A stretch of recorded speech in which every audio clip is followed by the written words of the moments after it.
Good. Real quick, where did that?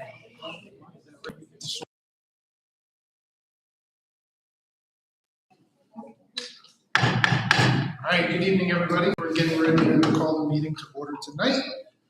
Thank you for everybody who's attending. I've been looking around and seeing an awesome full audience here. I'm excited to honor our students of the month.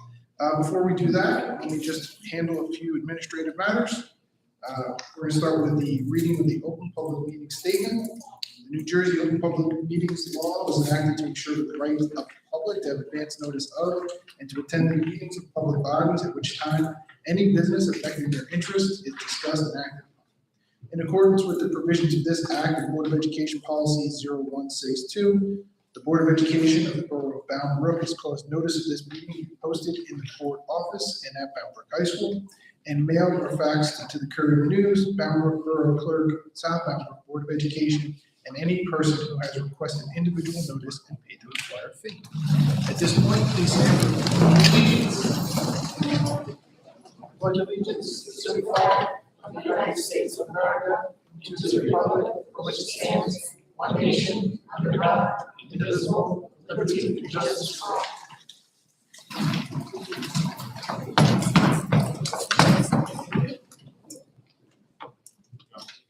Yes, please. Okay.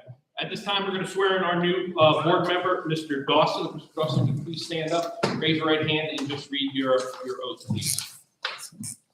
I, Sidney Dawson, do solemnly swear that I will support the Constitution of the United States and the Constitution of the State of New Jersey, and that I will bear true faith and allegiance to the same and to the governments established in the United States and this state under the authority of the people, so help me God. I, Sidney Dawson, do solemnly swear that I possess the qualifications prescribed by law for the office of member of a Board of Education, and that I am not disqualified as a voter pursuant to RS 19-4-1, nor disqualified due to conviction of crime or offense listed at NJS 18A-12-1, and that I will faithfully, impartially, and justly perform all the duties of that office according to the best of my ability.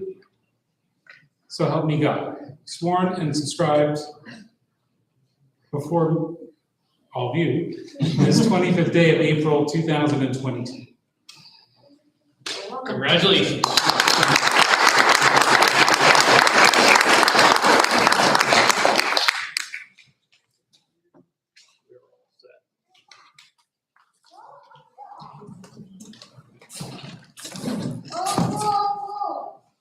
Roll call. We're up to-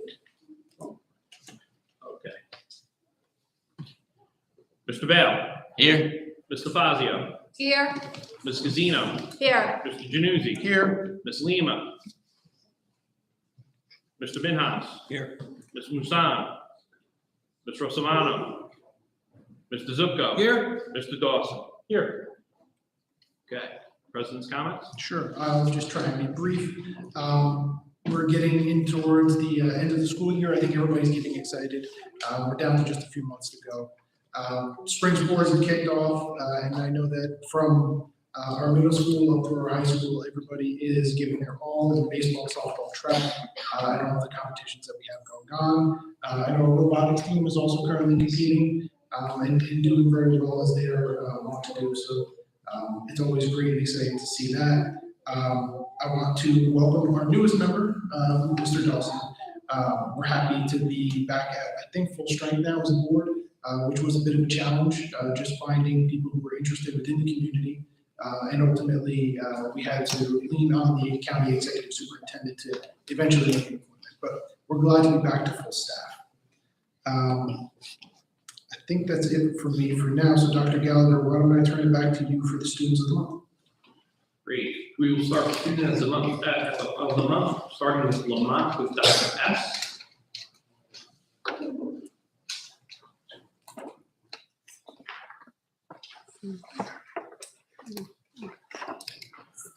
Congratulations to Emily Enriquez Torres.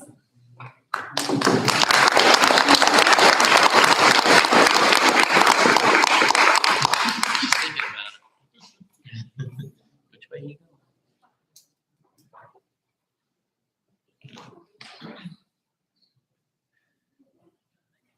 Congratulations to Samantha, aka Sammy, Chloe.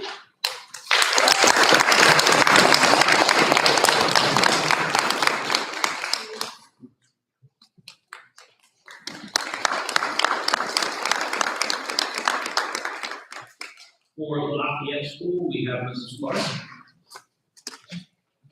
It's me. Oh, okay, sorry. Congratulations to Aria Davila.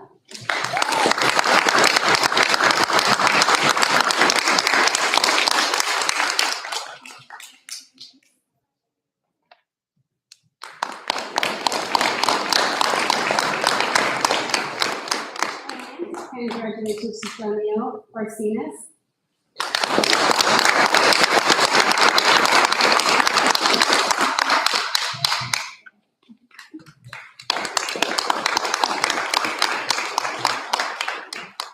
And for Smalley School, we have Mr. Edwards.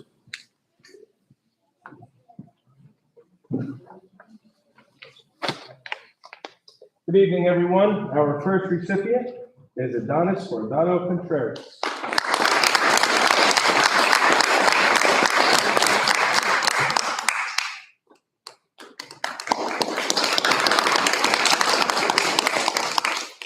Our next recipient is Dianara Lopez Antonio.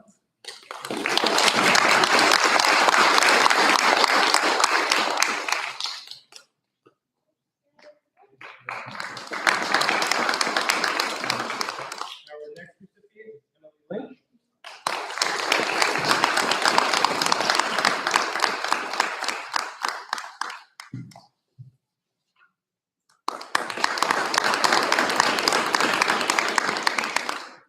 And our final recipient, Jonathan Valley Cruz.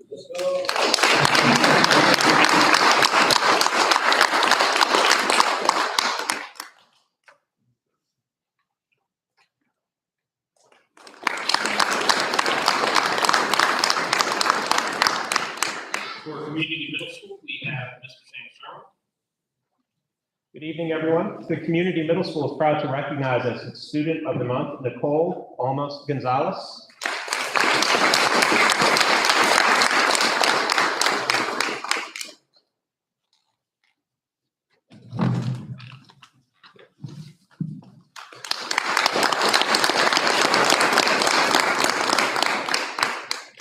And the Community Middle School is happy to recognize Melanie Garcia Bautista.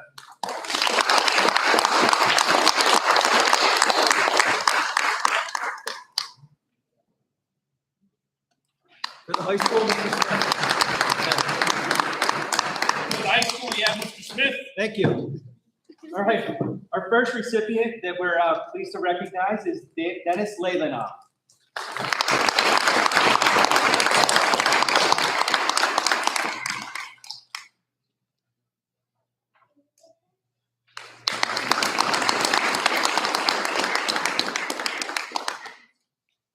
Our next recipient, Ronald Alvarenga Galvanez.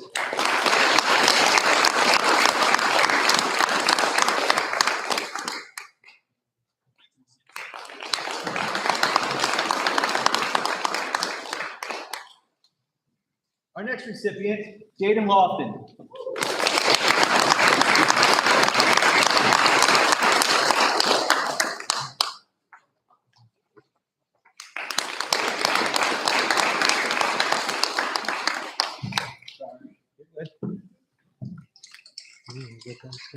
And last but certainly not least, Alex Gonzalez.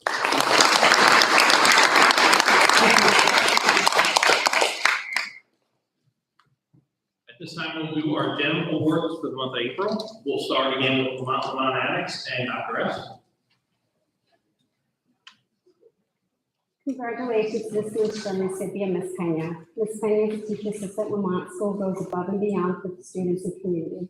She's always willing to help as needed, which is greatly appreciated. She steps in to translate as needed, assist with registration, morning arrivals, and more. She really is a jack of all trades. Ms. Pena helps Ms. Ostrander with small groups, centers, and outside time. She's always interacting with the students, making sure they are on task. She's also a great mentor to new staff. She has great energy, is very passionate about early childhood education. We are very lucky to have her as part of our team. Congratulations.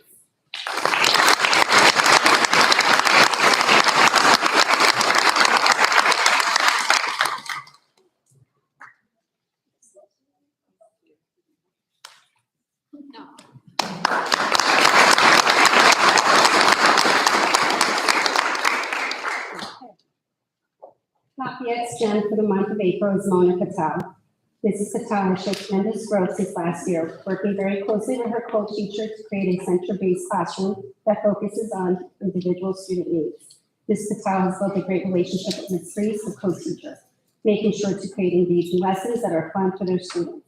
They align views with their frequent planning, allowing them to make the most of instructional time and provide their students with the best opportunities for growth.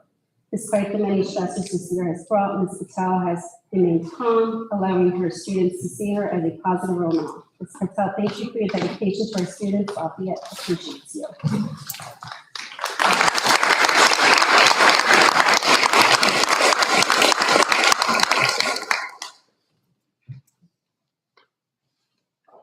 And for Smalley School and Beverage.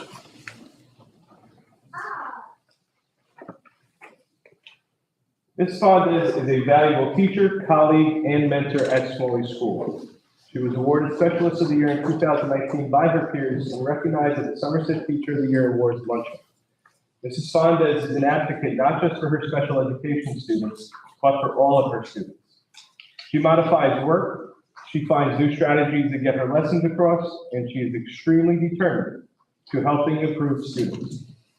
She is always finding ways to strengthen the climate and morale at Smalley School.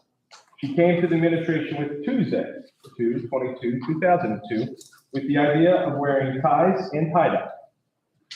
She worked with a small business, Bubba Coo's Burritos Read It to Eat Challenge project for our students. For students to read a certain amount of books to receive a coupon for a burrito meal. 80 students completed the challenge, and we read a minimum of 400 books for the month of March at Smalley School. She was an advocate for reaching out to the Somerset Patriots for most improved students at Somerset County.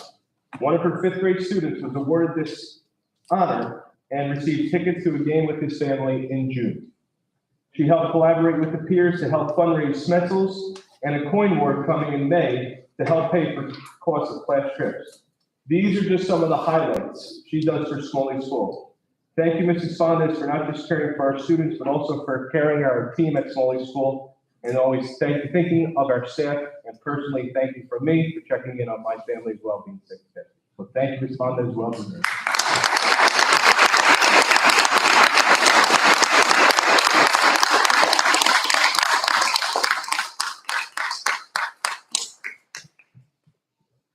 For Community Middle School, Mr. Sam Sherman. Hello again. The Community Middle School is proud to recognize Ms. Alyssa DiGirolamo as its GEM Award recipient for the month of April. Ms. DiGirolamo is the guidance counselor, anti-bullying specialist, and intervention and referral service chairperson for CMS. Believe me when I say there's a tremendous amount of work that goes along with those titles. Ms. DiGirolamo is well organized and able to prioritize situations during times of crisis. She shares her experience and knowledge with students during counseling sessions and classroom lessons, and is currently a mentor for a student teacher. Ms. DiGirolamo assists students with the VOTEC application process and helps to oversee the CMS Sunshine Fund and volunteers for a host of extracurricular activities. Ms. DiGirolamo is a chaperone for the 8th grade trip to Washington, D.C., and in March helped organize our annual adult dodgeball fundraising tournament.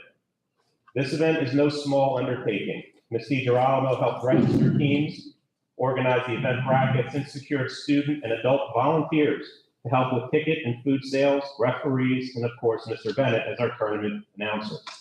In all, $1,700 was raised for our students. Also last month, Ms. DiGirolamo hosted a career day for 8th grade students at the Community Middle School. Over 20 vendors were in attendance representing careers in education, pharmaceuticals, health and science, mortuary, cosmetology, insurance, firefighting, law enforcement, athletic training, culinary arts, and the building trades. Students had the opportunity to interact with each vendor and discuss a host of career options. In addition, Ms. DiGirolamo is the co-advisor for the middle school yearbook, which is currently in its final editing phase in preparation for publishing. It's worth noting that a significant amount of time was spent during spring break in order to ensure yearbook deadlines were met. Finally, and most deservingly, Ms. DiGirolamo has been selected as the Community Middle School Ed Specialist of the Year as part of the Governor's Educator of the Year program. So on behalf of all members of the CMS staff, I'd like to thank Alyssa DiGirolamo for her contributions and for always going above and beyond. Unfortunately, Ms. D couldn't attend tonight, so she will be presented with her certificate tomorrow. Thank you.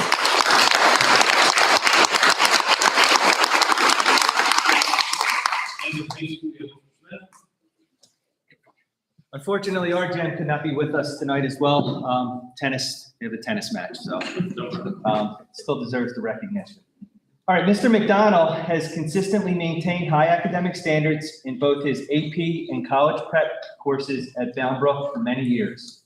This includes his knowledge and expertise in spearheading the concurrent enrollment program with Raritan Valley Community College, which makes it possible for students to take challenging college courses and earn college credits during the regular school day. The results of his efforts are reflected in a multitude of ways, one being the prestigious colleges and university acceptances for many of his students. In addition to his rigorous and challenging work, he is also a mentor and coach for many students, and his room is seen as a safe haven for students who struggle with social issues and anxiety. Mr. McDonald is an integral part of the faculty, especially for the English department, which depends on his knowledge and expertise to help facilitate planning and curriculum.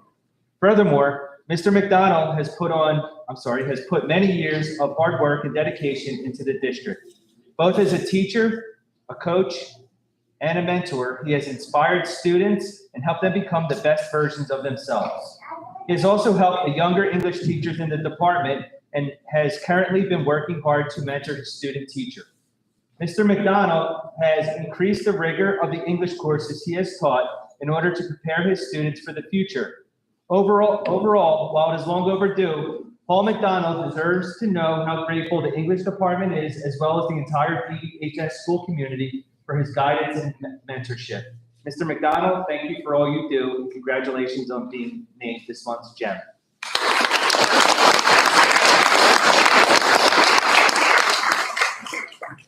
Time, we're going to take a 5-minute break just so I can set up a presentation. Thank you.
again, I'm going to go to the pilots and how that affects us a little bit. So calculating the local fair share is your property value, property rates, plus income and income rate divided by 2, okay? And as you can see, this is our actual state aid figures. So our local fair share this year, as determined by the state, is 13. I know you guys can't see it very good. Neither can I. It's 13,082,282, and our equalization aid is supposed to be $25,659,219. However, when you come, our actual equalization aid this year is going to only be $22,232,064. So when you look at the overall budget, our local fair share expected number, this is the wrong slide. Okay, was supposed to be 13,082 down here at the bottom, and that's what our tax rate will be this year. So we're right at our local fair share number. Our equalization aid is a negative $3,327,215. So again, while we're doing better and we're getting more money from the state, the reality is we're still being underfunded by the state in our equalization aid. Dan, do we know what the year over year of that is, like last year compared to this year? How the state came up with that equalization number? I tell you what, that is the question that we ask constantly of how they come up with the numbers. Yeah. They can't give you a straight answer, number one, and number two, they give you these really complex formulas that they think work. And Yeah. Were we short? I guess my question is, were we short last year? we've been This short is the for- least short we've been in a long time. Okay. 3 million is pretty close. Okay. We've had we've been 10. when 10, 12? we were fit when I first started superintendent, I think it was 15, 16 million we were Yeah. short. So Okay. we've been Getting closer. getting closer, Okay. but No, we're that's still good not to know. there. I just, yeah. Yes. And if anybody wants to double check any of these resources are on New Jersey School Boards Association website. So here's our tax history. And as you can see, over the last 5 years, the total taxes for the last 5 years has gone down 4%, or an average of 0.82% every year. Now for our budget. So these were our strategic planning goals, which are still in place. I think we're in year 3 of that. So those have not changed. Our main goal every year seems to be decrease students and the teacher ratio. Some of our classes, particularly at the high school, are very, very high. I think we're hovering around 30 kids per classroom. So that's a little high. And I know at the middle school, I think we're 29, 30. So that's also high. We're also going to be, continuing with our health and safety measures. We adopted a new math curriculum. We're continuing with the district counseling and our mental wellness programs. We continue to increase our instructional capacity. We want to continue the district as a high-performing district through QSAC, continue implementing our procedures and policies to support instruction, continue our early reading intervention program, increase support for learning loss, and expand our summer program for learning loss due to the pandemic. Maintaining our programs, we want to keep the extended school day program for grades 1 through 8, our summer school reading program for K1 and 1, and additional staffing due to our student growth. And again, because we are considered a high poverty district, there are some legal statutes that we have to try and maintain in terms of class sizes of 21, 23, 24, et cetera. And we have not been able to do so. However, this year, because we did get $4 million in additional aid, here are all the positions that we're going to be adding this year. An assistant register, a social worker, assistant to the human resources manager, a psychologist, an LTDC is not going to be one of them. I think we needed a 5th grade teacher. So we're going to do a 5th grade special education teacher instead of the LTDC.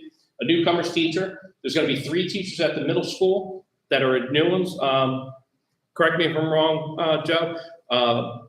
English? No, math. Math, phys ed, and computer science. Okay. So, and then Smalley is a 6th grade teacher and another phys ed teacher. High school, it's almost 1 person per department. So an English teacher, math, science, bilingual guidance, a history, a specials. We're splitting the assistant principal and athletic director position into two. So we'll have a standalone athletic director for the first time. We'll have an assistant principal. With the growth at the high school, when I was high school principal, we were about 500 kids. Now he's at edge 700. I think you're broaching this coming up here. So 700 kids, and he really does need two full-time assistant principals instead of one that's kind of part-time assistant principal and doing athletic director duties on the other side. There are no staff reductions in this budget. Our increased costs obviously are healthcare, contractual increases, workman's compensation, special ed costs, new staff, and our biggest maintenance project is the replacement of the high school football field, which I can tell you happily that came in pretty under budget. We're also going to be able to do the lights. So we're planning right now on doing replacing our field turf and replacing our lights for next year. Last year's budget, our difference is $4.5 million. That's the increase in state aid. Our Fund 20 is sitting at right around 380. That's all those special revenues, the ESSER 2, ESSER 3, those type of things. Overall budget from last year was $42 million. This year's $43 million, and it's up $2 million. Okay, all totaled. I know sometimes the math seems a little complicated, so if you ever want to ask a question, please feel free. Our ground lease last year, our payment was, or this year's payment is $1.2 million. The lease ends in 2 years, so that means that we're going to have an extra $1.2 million coming back into the budget, which I believe at this point in time, the plan is for that addition that we've talked about at Lafayette. So keep in mind that money is sitting there, and it is earmarked for 2 years down the road to build that classroom addition we need on Lafayette. Obviously, the projects on the horizon are the cafeteria at Lafayette, the classroom addition, replacing the lights, restoration of the high school second floor bathrooms, and I believe the ones at the cafeteria. We have to really look pretty hard at changing out the high school boilers sooner rather than later. Some LED light projects for some classrooms, and obviously our HVAC project for the elementary buildings, which we are out rebidding right now. And what we did is we prioritized that with Smalley first, Lafayette second, Lamont third, and the Annex fourth. So we have alternates. So we'll get some of that work done. We're obviously not going to get it all done because we had to reject that very high bid that we got. Any questions on the budget? It's a lot. So, I have a lot of questions, but I think it's just, I have to process them. Yeah. And again, I think our budget looks really high, but there's so much of that ESSER 2 and ESSER 3 money that's sitting in the overall bottom budget numbers. So give you an example, ESSER 3, and I don't think we have it all put in yet, but that's going to be $5.7 million. We still have another $1 million in ESSER 2 monies that's there. So that all total right there, you're looking at $6.7 million in the budget. Right now, the current budget that we're in, we look in really great shape to finish the year, right on track, right where we thought we were going to be. So we have no issues finishing out the year the way we had planned. Next year's budget's really solid.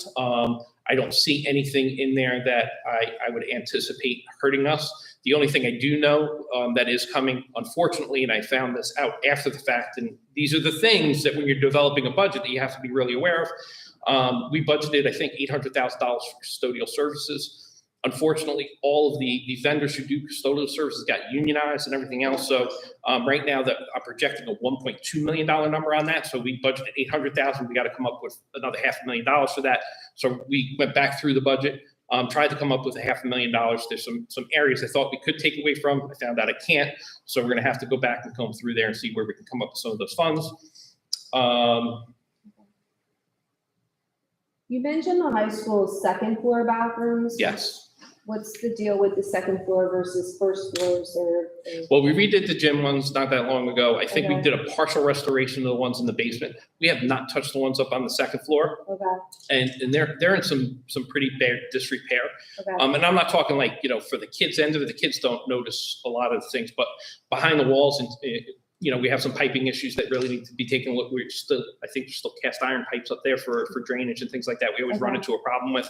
But to do that, I mean, the issues that you're going to have, the first issue is asbestos because you're going to be opening up very old walls. It's the oldest section of the building, so you're going to have to deal with that. okay, Then, obviously repiping from the basement up to the second floor, okay. all that stuff that goes into it, redoing the floors, the walls, Okay, new facilities, that type of thing. okay. Yeah, I was just curious of why second floor, not first floor, but yeah. But believe it or not, in that older section, the only bathrooms are in the basement level and the second floor in the older section of the building. And then the next set of bathrooms are actually here in the gym. Okay, So for a high school of this size, we only really have three bathrooms to contend with for the kids. okay.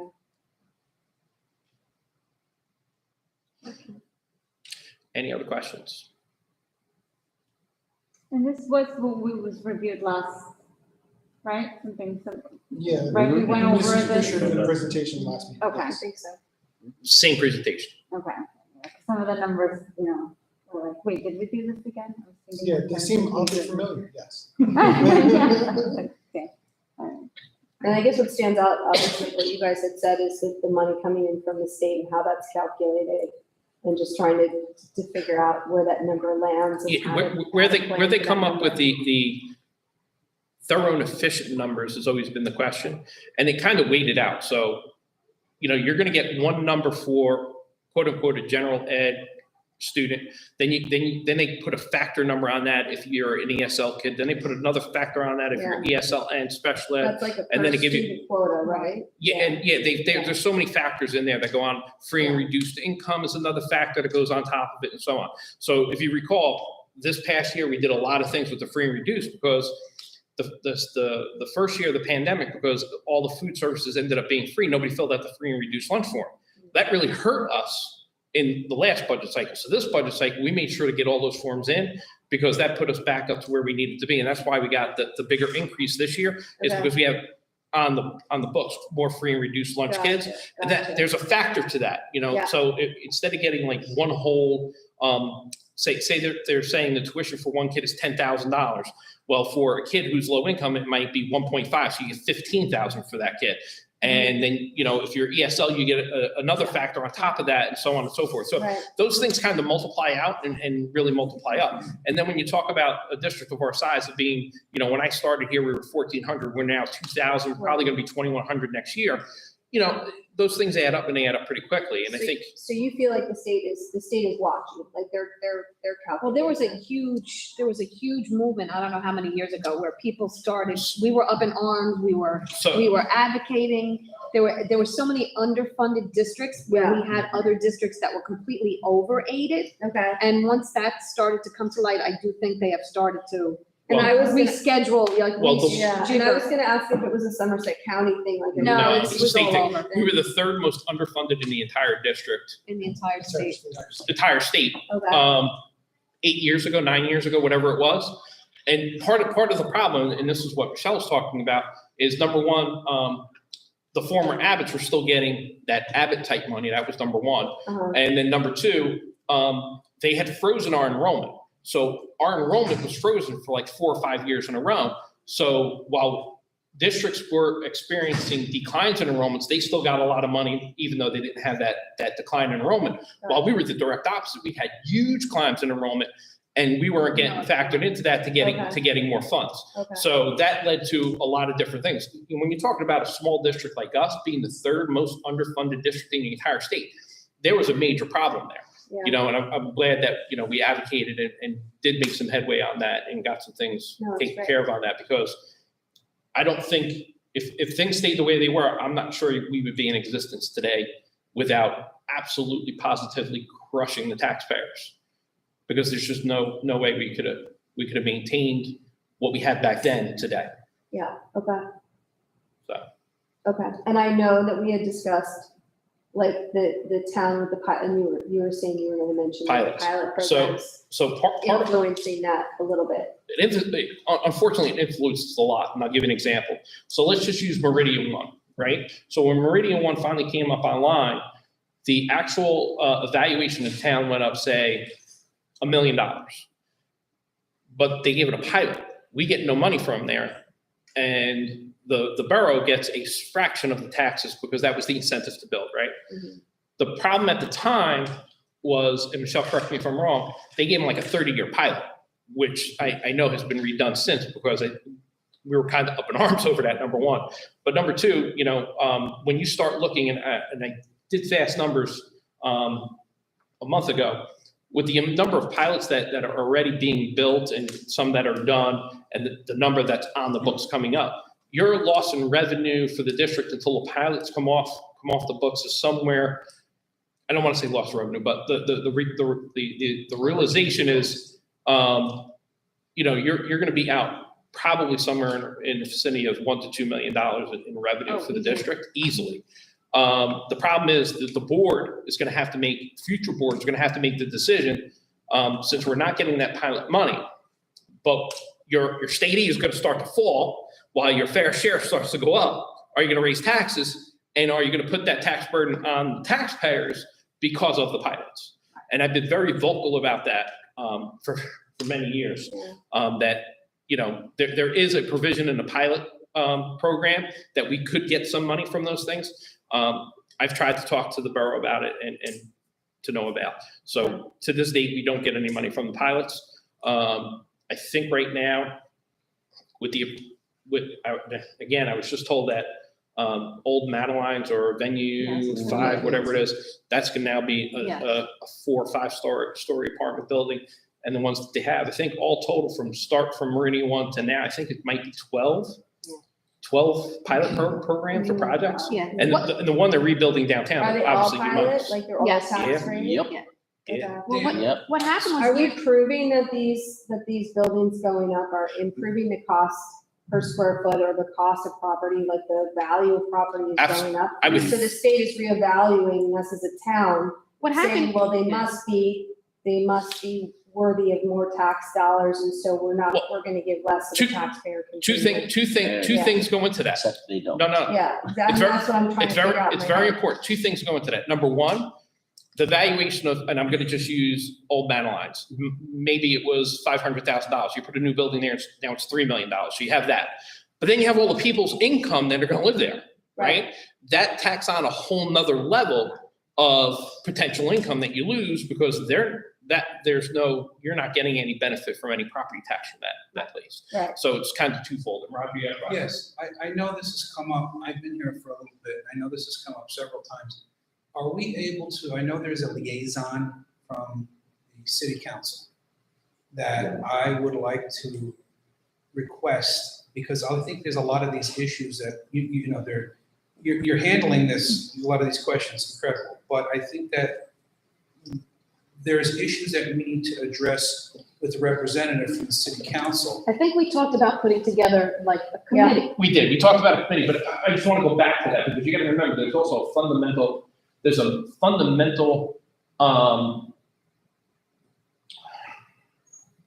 objective way of looking at some of these things. So from a borough perspective, they're looking at improvement of the overall community, right? And raising the value of your homes and your property taxes and things like that. Which is important. It is. I'm not It's saying it's not. important. I'm not saying it's not. Right. It is important, Right. but at the same point in time, though, the problem that we have here is Right. our population's exploding. So we have, you know, like I said, over the years, and I think this year we're going up another 100 kids. I mean, that's a lot of kids for 1 year. So again, you're going up those type of numbers. And the problem that I see though right now is while we're doing really well because a lot of, unfortunately, the circumstances are some of them are low income or ESL or special ed. So we are getting some additional funding for that. But the reality is at some point in time, and I said this, Michelle, you're my witness. I've been saying this for years. We were going to get to this point where we are right now. We finally got our local fair share and we're right there. The problem is moving forward, your local fair share is probably going to go up, Right. which then the board has to make the decision. Are we going to raise taxes to stay with the local fair share or not, right? And I think that's going to become the problem that you're going to see is, you know, at times it may be 2%, but at other times it may be 4%, right? And if that's the case, you know, you're going to be dealing with your constituents here who are going to be screaming that you're raising my taxes. And let's just look at the environment we're in. We're talking about a recession, really, and we're talking about stagflation. So people are going to be hurting because gas is now $4 a gallon. Groceries are more money. And yet, at this point in time, we're lucky as a community, we're not raising taxes. But if you compounded, if we were raising taxes this year, I'm sure there would be a lot of people who are really hurting, especially in our community. knowing their situations, raising taxes at that point in time. So I think, again, I think we're lucky this year. I think we're in a good spot this year. I just think that moving forward, you have some real concerns that you're going to have to be very, very, very mindful of. Yeah. And I think, I'll go to past issues. Like when I first became superintendent, you had a $5 million deficit in your budget.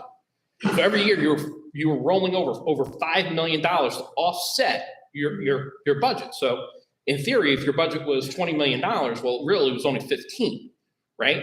So that became an issue, and we finally got away from that and got away from those bad practices. The problem that you have is when you come in and say, okay, we got to raise taxes, and the board goes, we're not raising taxes, we're not doing this. Are there any creative ways of doing it? And you fall into some of those traps that really hurt you financially long-term. Short-term, they're great. Long-term, they're terrible, right? So you always have to be mindful of that and be cautious of that. And again, I think that's some of the things I've learned over the years is, some of those pitfalls and have to deal with those pitfalls. But and again, to my point is that we're kicking the can down the road. We have a budget presentation here, which I this is, it's like we're going round robin. I hear you. And it's nothing, and I'm not addressing this to you. My concern is, and I don't know if my fellow board members, I know that we've talked in the past, is that we're doing a budget presentation. I don't see anyone from the city council here. That concerns me. I'm a taxpayer. It concerns me that everything we're talking about in a bubble. And how come there's no representative from the city council here to discuss this? That to me is a concern that I have. Well, The only thing that I would say as a counterpoint is I believe the city council or the town council is going to have their budget presentation tomorrow night. And I don't know that, I wasn't personally planning to attend, and I don't know that we've prioritized to group that attendance. So I just want to be careful and mindful and say that street cuts both ways. We've talked as a group about improving that relationship and making sure that the consequences of decisions on both sides are well understood before people actually make decisions. And I would say this, over the years, we've had a very good relationship working between the borough. Right, the and board I of want ed. that to continue, but my point is, we're sitting here year after year after year saying the same thing. Well, and again, the only reason I say that though, Roger, is like right now, we're not sitting here saying, hey, we need to tax or we're in a position where we have to, we're not there. But I want to be upfront, transparent about it. It's coming. It's coming, But that's guys. my point. And that's all I want to do is make sure you all understand what is coming down the road. And you guys know, I always try to plan 4 or 5 years out. I know. Okay? I just know, I've spoken to people on the council, and their viewpoint is that, okay, this pilot money doesn't, a percentage doesn't come to us, but it's over here, and so if we raise taxes, they can use that to offset.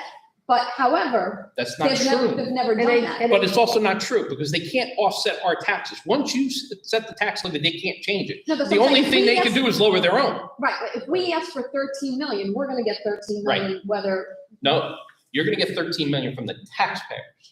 They can't lower the tax rate you approve. That's critical Right, so to then that's- understand. then that's- The only thing they can do is lower their side of taxes. That's all they can do. Right. Isn't there a cap, because I remember doing a course years ago about the funding.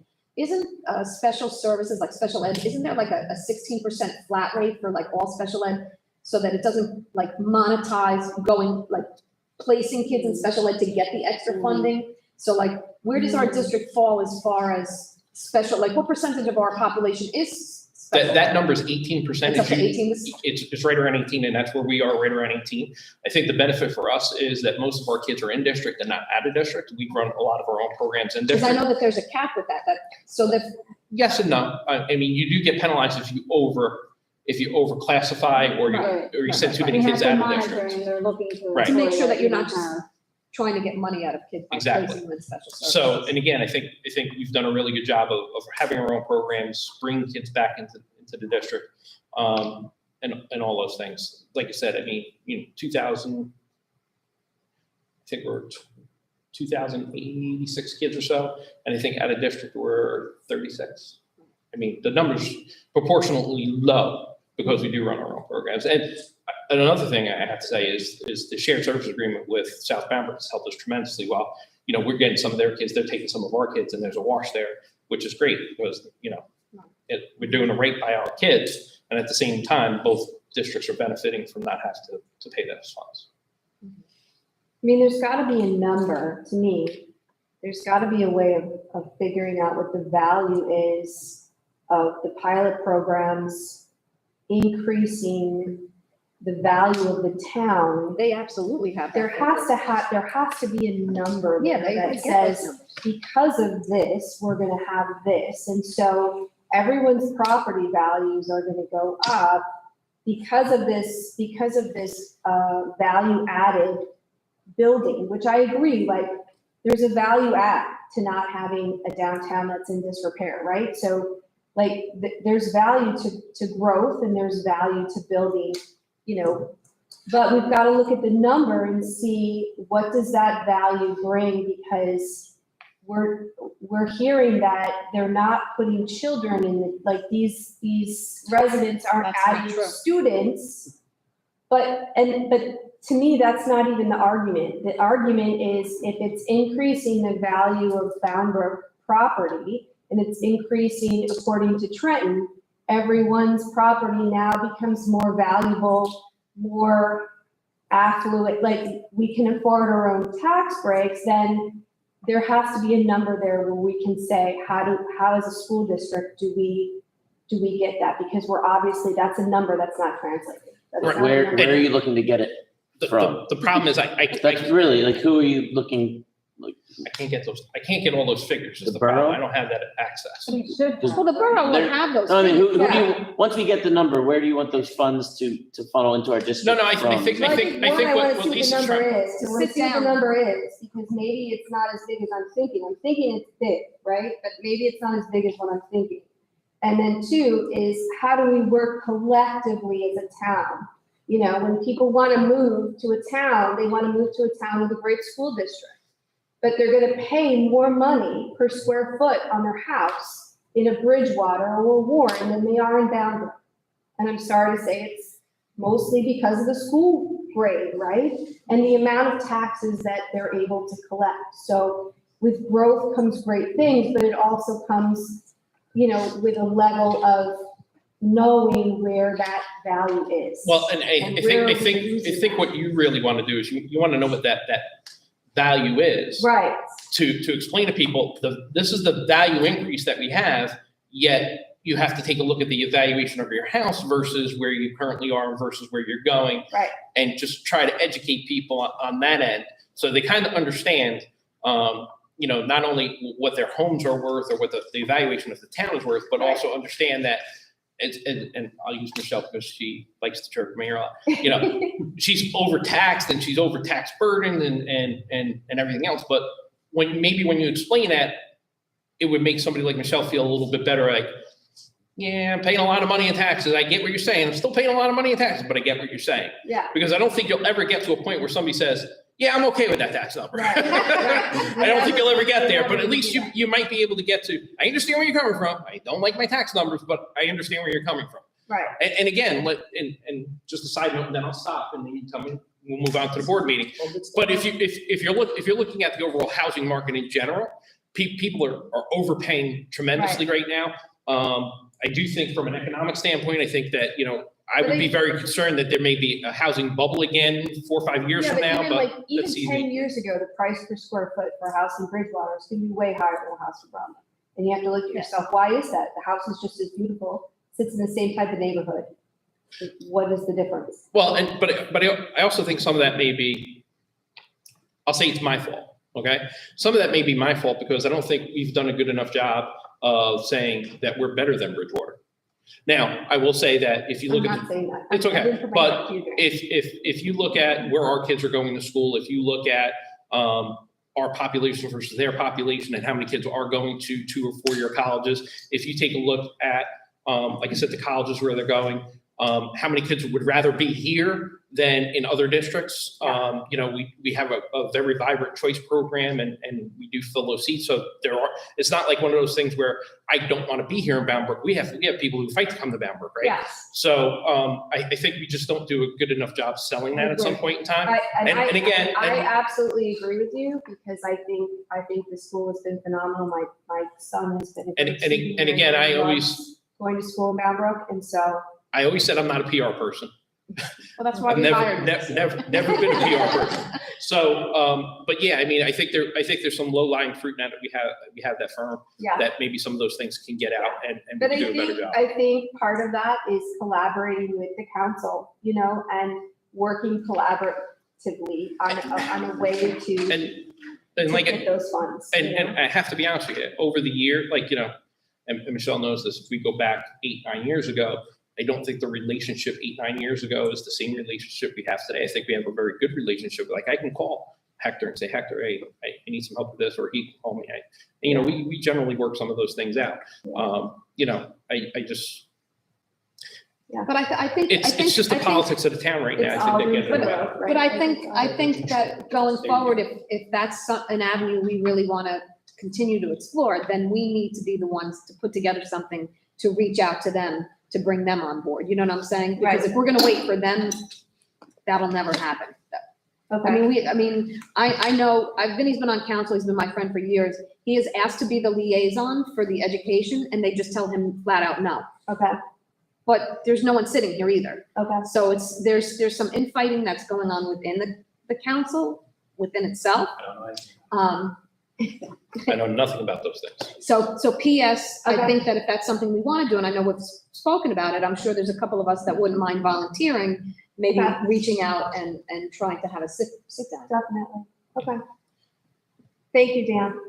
No problem, no problem. And if you have any other questions, if they pop up later on, feel free to ask and I'll do my best I might job vote to. you. It's all right. I'll do my best to answer all your questions. All right? Okay. Anything else, or we can get back to? No, All right. We're good. Awesome, I believe you have one student left here. Oh, all right. No, No? Oh, dang. I was trying to be good.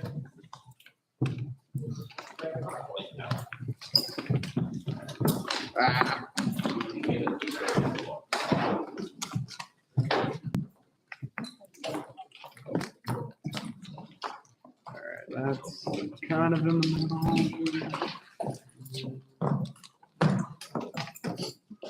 One more.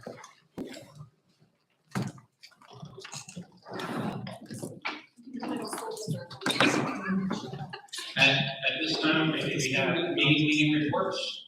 Want to do them? Yes. We most certainly do. So shall we start with education? So our most recent education committee meeting was, I think, this evening. I haven't seen the brief. Danny, I'm not sure. I think you were the member of attendance. I don't know if you want to share anything from the meeting with the committee, or maybe we can do that at the next meeting. That was the. Oh, thank you. Okay, so a quick brief about that is, so we discussed the language arts curriculum committee where we'll be previewing some possible different curriculum resources that are going to be focusing on like some tiered instruction, EOL materials, and it's all encompassing and with some online components. We were also talking about the summer enrichment with the robotics team.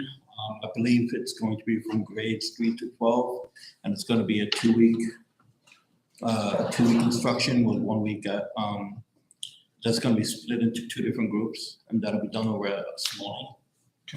There's going to be a required summer work for both math and the language arts, so they'll be working with the local library for the elementary buildings, and then some teachers looking for changes in regarding to the PD days.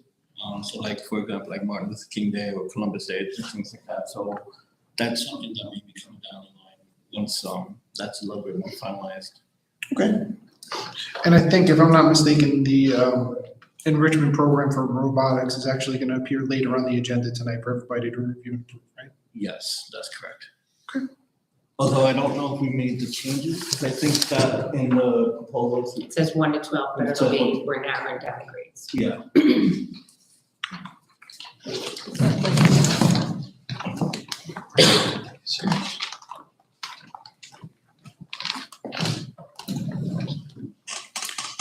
For governance, I think Michelle, either you or I could actually do the update.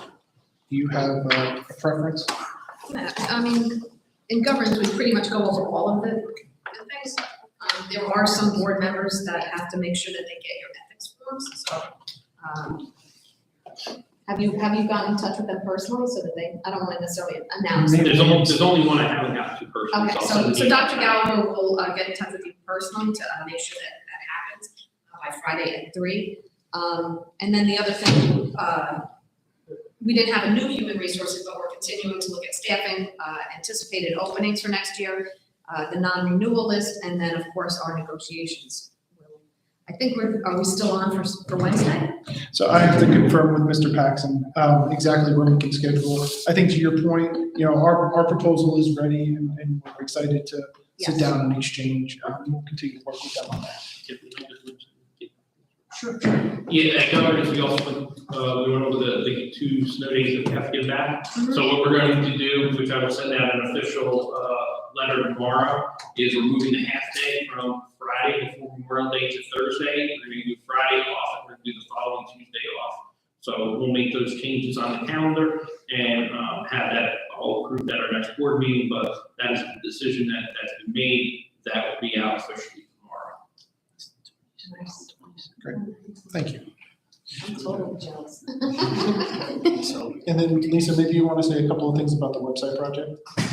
Yeah, so there was a meeting today. I know Danny was on, Ms. Fisher was on. I was not able to attend, but I believe the progress was made as far as getting a school site set up and reviewed. I don't know if you wanted to share anything, or do we want to just put out some notes for? I had sent notes to both you and Dr. Gallagher that you can share. Yeah, with- so we'll have some notes to follow up on that. I think next steps would just be following up with content, and hopefully I can get with Dr. Gallagher. I'll read through the notes that were sent to me, and I'll have more for our next meeting. And real quick, I am going tomorrow to send out the 2 sites, the main district site and one of the school sites for you guys to take a look at. Feel free to go through those, comb through those. Any questions, concerns, comments, or anything you have, please send them to me so I can get them back to the committee and have them take a look at those.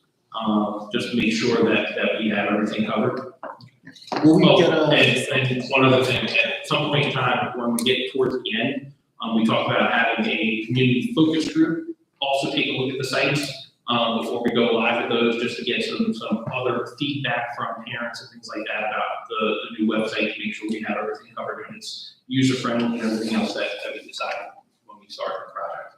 Yes, sir. So the question I was gonna ask is, will that link or the information that you provide, will that also include like a site map so we know what to be on the lookout for? And I am not 100% sure of that, but I will get you an answer to that. okay, excellent, thank you.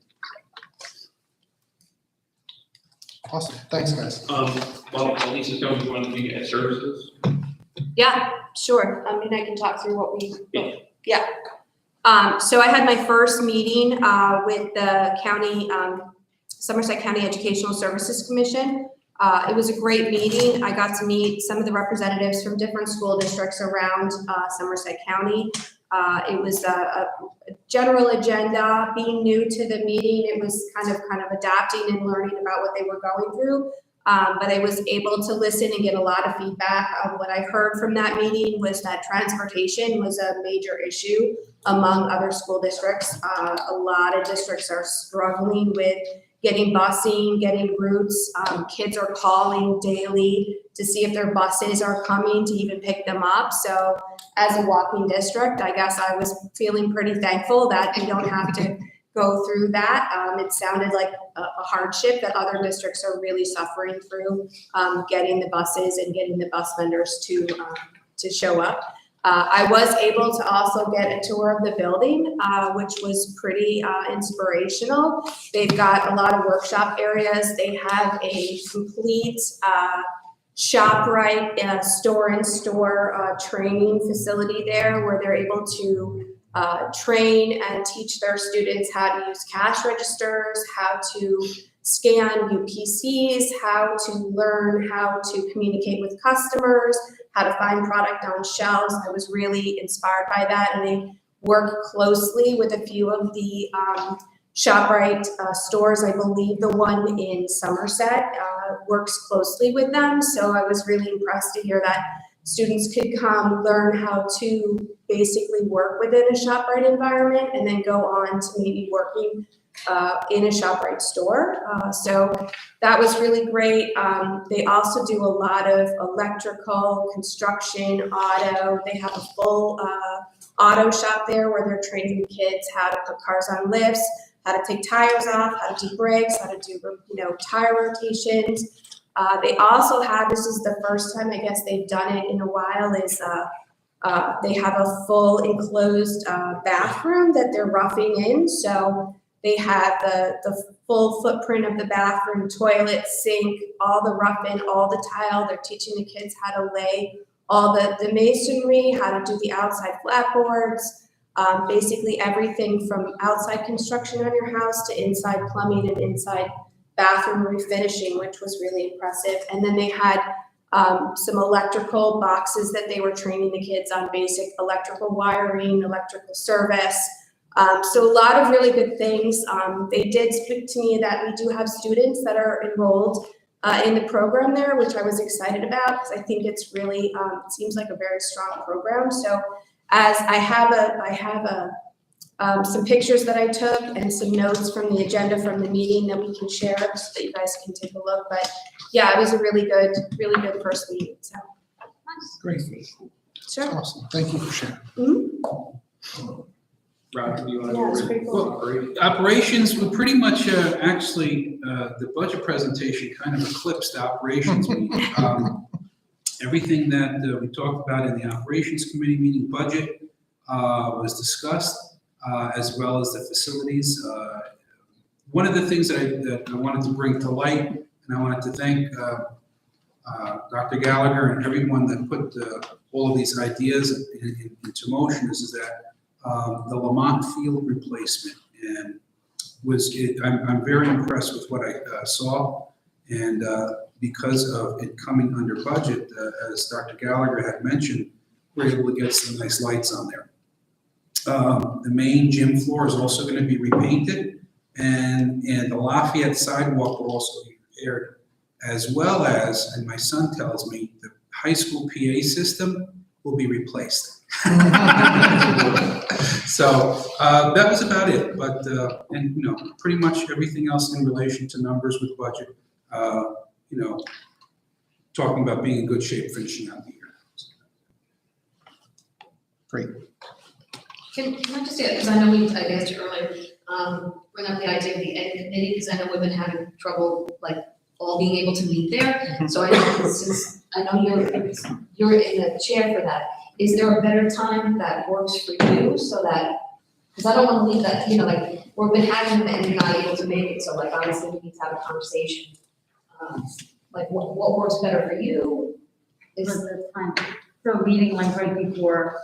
Yeah, we've traditionally done it like at 5 o'clock on the night of the meeting or 5:30, simply so that you're not making a second night. Right. But if that's not something that No. works for you, then. That'll be fine. I just have to move things around, but that should work. Okay. Doing the day before the meeting, the day of the meeting works best than having to do it today. Okay, so but is 5:30 the earliest, basically? Because tonight's was at 5, so. Well, and maybe not to put Eden too much on the spot as an individual, I think generally speaking, we wanted to express that.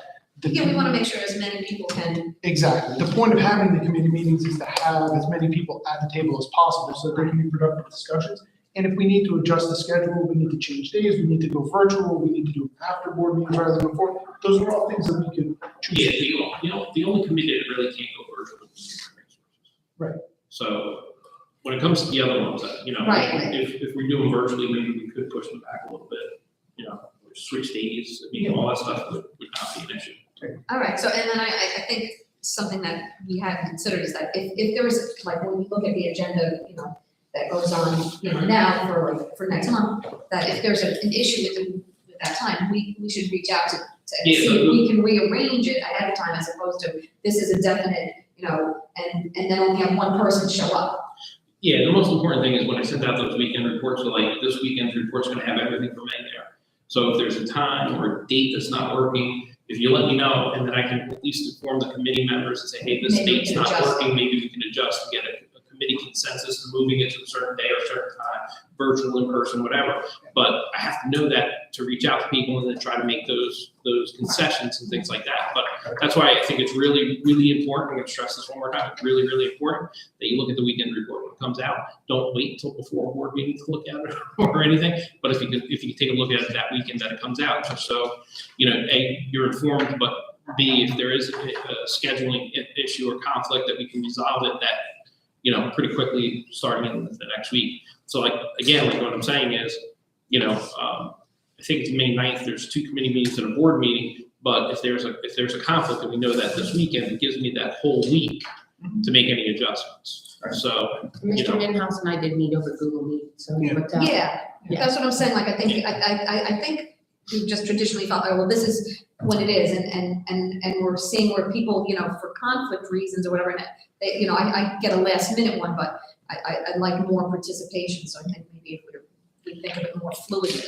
Exactly. yeah, and I think that the biggest thing is, when I put out the dates and times, if people could say, hey, that doesn't work for me, then I can go to the committee members and start a committee chat and go back and forth. Because if I keep it within the committee, it doesn't violate sunshine laws. So, and then I can come up with a comparable date and time to kind of make that work for the committee. Okay? So the general takeaway is, the committees are our committees. The most important thing is that we meet and discuss the issues, and however flexible we need to be in order to get there are all things that are up for discussion and debate. Sorry, I'm focusing this way so much. Same goes for you guys too. Okay, but I mean, tonight's committee reports compared to, I think, what we've been hearing in the past, fantastic.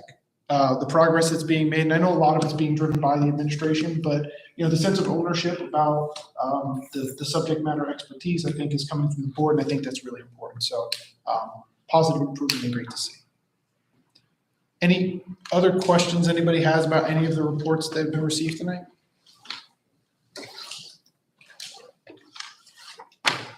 Okie dokie. Open to the public Yes. for agenda items only. There are no comments online. There is no one here to. Okay. Okey dokey. So shall we move on to 5.1, approval of the minutes? Resolved that the Brattleboro Board of Education approves the minutes for the following meetings, regular and executive meeting minutes of March 21st, 2022. Can I have a motion? Motion. Thank you, Mr. Bowles. Second? Second. Thank you, Mr. Zupko. Any discussion? I need to abstain, I was not there. As do I. I assume I do too. Yes, you do. Does that leave us with enough people to? Yes. Any other comments or questions? Nope. Okay. Hearing none, can we do a roll call, please? Mr. Bell, Yes. Mr. Fazio is abstained, Ms. Kazina, Yes. Mr. Januzzi, Yes. Mr. Minhouse, Yes. Mr. Zupko is abstained, and so has Mr. Dawson. Motion carries. Thank you. Item 6.1, resolve the superintendent recommends for approval the resolutions as outlined in personnel resolutions under district and high school. This is 6.2.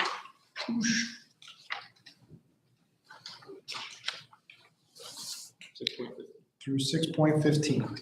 I have a motion. Motion. Thank you, Mr. Fazio. Second. Second. Thank you, Ms. Guzino. Any discussion? It's nice to see that we're updated, because all the new programs that we're using, to keep up with the changing curriculum. I'm glad to see that.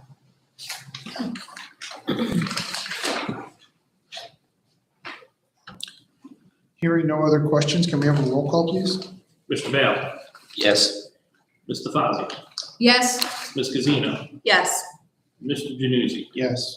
Mr. Minhas, Yes. Mr. Zuko, Yes. Mr. Dawson, Yes. and Ms. Lima. Yes. Motion carries. We are now up to section 7. Resolved that the superintendent recommends for approval the resolutions as outlined in personnel resolutions under middle and elementary schools.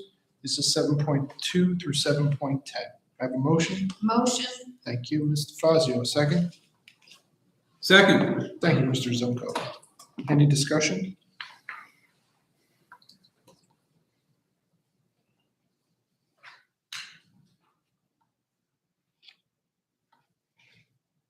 Okay, hearing none, can we have a roll call, please? Mr. Bell, Yes. Mr. Fazio, Yes. Ms. Casino, Yes. Mr. Januzzi, Yes. Ms. Lima, Abstain. Mr. Minhas, Yes. Mr. Zuko. Yes. And Mr. Dawson. Yes. Motion carries. Thank you. We are up to section 8. Resolved that the Bangor Board of Education approves the resolutions as outlined in education resolutions under district and high school. This is 8.2 through 8.16. May I have a motion? Motion. Thank you, Mr. Fazio. A second. Second. Thank you, Ms. Guzino. Discussion? I'm so thrilled to see all these trips, like I feel like we're back to normal. Like we haven't seen trips for like 2 years now. So I'm excited about that. And I guess just an overall, as far as summer programs, like how do our numbers look as far as, like, do we have a firm number of how many people we think so we're still at the beginning stages of that? Right, so our after-school program ends this week, and then we'll begin to look at the data, and we also have Lincoln Form C we'll be taking, so that'll kind of determine a little bit more where we're at with those numbers. Now, in the past, I know we've been pretty successful for getting the buy-in for people to come to us. Correct. Well, that's good. Mm-hmm. Yeah, I anticipate that to continue. All right, good. Yeah, and that brings, you just reminded me of something. Mr. Januzzi, I think we need to follow up with the rec committee. There was some discussion because the pool might not be in operation this summer, that they would like to run some programs here or quote unquote, co-run some programs for our kids. If we can maybe establish some sort of line of communication and see what's available. Yeah, so we have our next Recreation Commission meeting on Wednesday this week. I think our director is going to, at that point, share some details about the program and vision as soon as I have them all. Excellent. I just wanted to do a shout out to our incredible robotics team. And I see they're going to the World Championships in Houston, and I cannot say how proud, just bursting with pride. So congratulations ahead of time. I know they're going to win. And they're gonna be great. Absolutely. Just one thing on 8.5. It looks like there's a discrepancy in the numbers. In the minutes, it has a cost of $700, and on the enclosed slide, it says it's $1,248. I don't know which number is the correct cost. 8.5? Yeah, Oh, so it's different across as opposed to the printed? if you open up the It's the attachment, attachment versus the narrative. Gotcha. yeah, in the attachment, it has 1248 listed.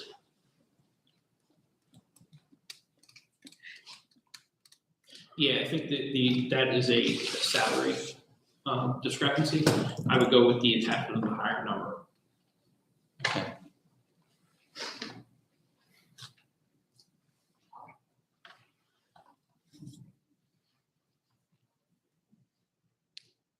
Roll call.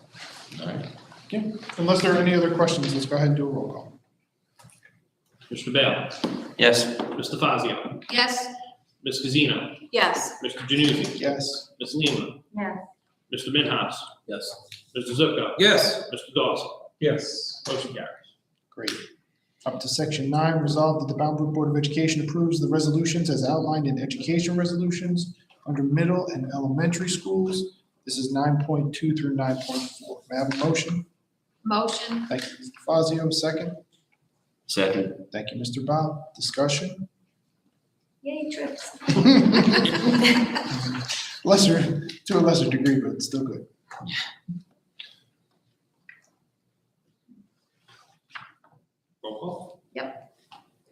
I'm sorry. I second that motion. Yes, roll call, please. Mr. Bale? Yes. Mr. Fazio? Yes. Ms. Casino? Yes. Mr. Janussi? Yes. Ms. Lima? Abstain. Mr. Minhouse? Yes. Mr. Zupko? Yes. Mr. Dawson? Yes. Motion carries. Up to section 10. Resolve the Bound Board of Education approves the resolutions as outlined in special services resolutions. This is 10.2 through 10.4. May I have a motion?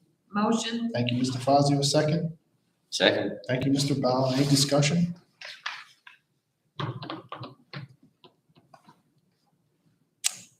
Hearing none, can we have a roll call, please? Mr. Bale? Yes. Mr. Fazio? Yes. Ms. Casino? Yes. Mr. Janussi? Yes. Ms. Lima? Yes. Mr. Minhouse? Yes. Mr. Zupko? Yes. And Mr. Dawson? Yes. Motion carries. We are up to section 11. Resolve that the Bound Board of Education approves the resolutions as outlined in financial resolutions. This is 11.2, 19. 11.19. May I have a motion? Motion. Thank you, Mr. Fazio. Second. Second. Thank you, Mr. Zupko.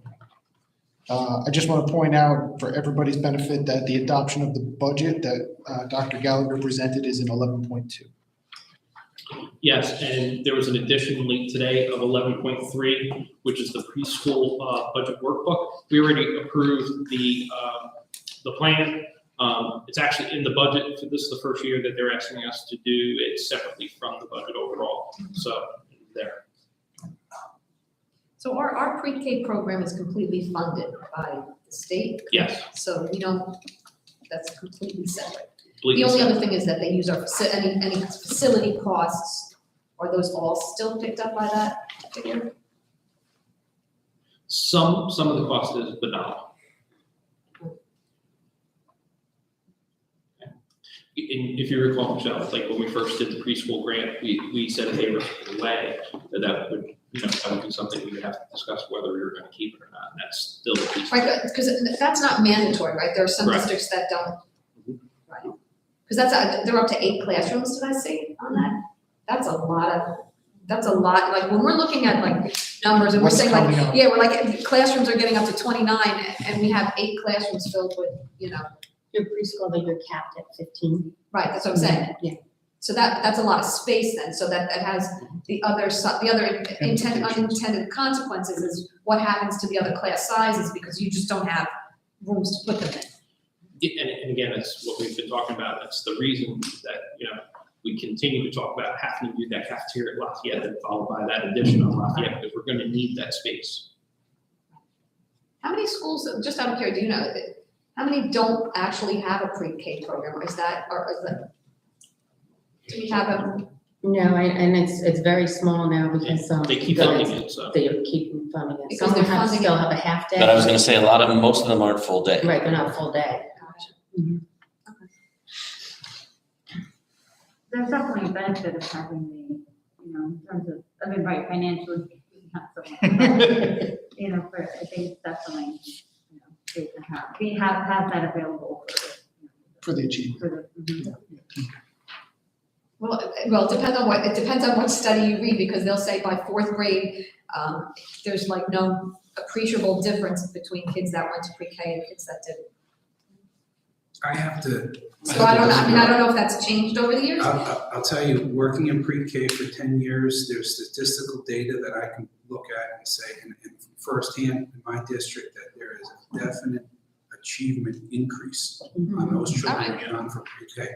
And I am very, very happy that we are continuing to go forward with ours, because it's just, it made me feel old. I had a pre-K student, and then he's graduating high school now. And I said, he goes, well, you're old. I says, well, I'm old, but you're old too. Time is relative. But he's going to college.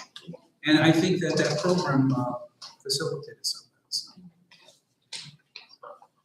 that. I have a question on 11.18. I don't think we did the motion. Oh, I'm sorry. Yeah, we're in discussion. Okay, we're all right. On 11.18, who is donating this? It's a fundraiser being Being done by the school. Oh, so the school, those are From within. things from within? Correct. Okay.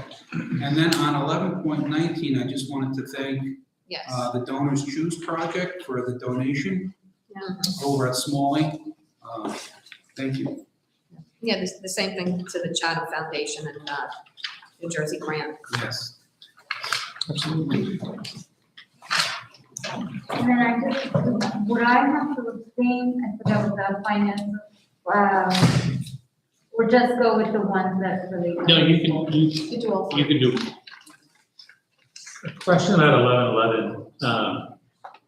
Has the district historically always used a strong model, or is this a change in? No, we've always used it. Thank you.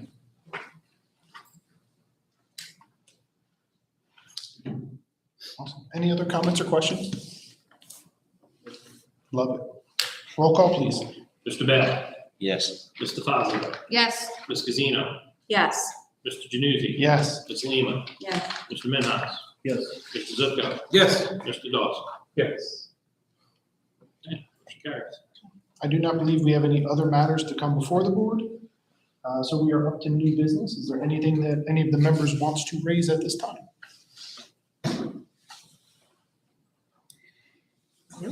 All right. I believe we are up to open to the public for discussion. There are no comments online. Anybody care? Dr. S. Yay. Hi, I just wanted to comment about the preschool program. It is so important for our families. Truly, it's the foundation, and I am so proud of all the hard work that our teachers do. And NAIR is a huge part of research. They provide a lot of research about how important preschool is and the important skills that students are taught, especially our ESL students who do not have that foundation at home, somebody reading to them daily. Great, thank you. Thank you. You're welcome.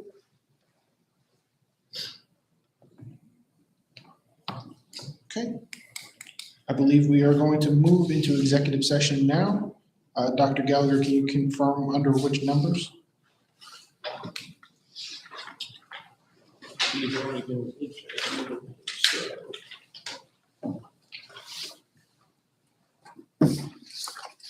One, two. And three. 1, 2, 3. May I have a motion? Motion. Thank you, Mr. Fazio. Second? Second. I'm giving it to Mr. Zupko. All in favor? Aye. So we are adjourned to executive.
Session.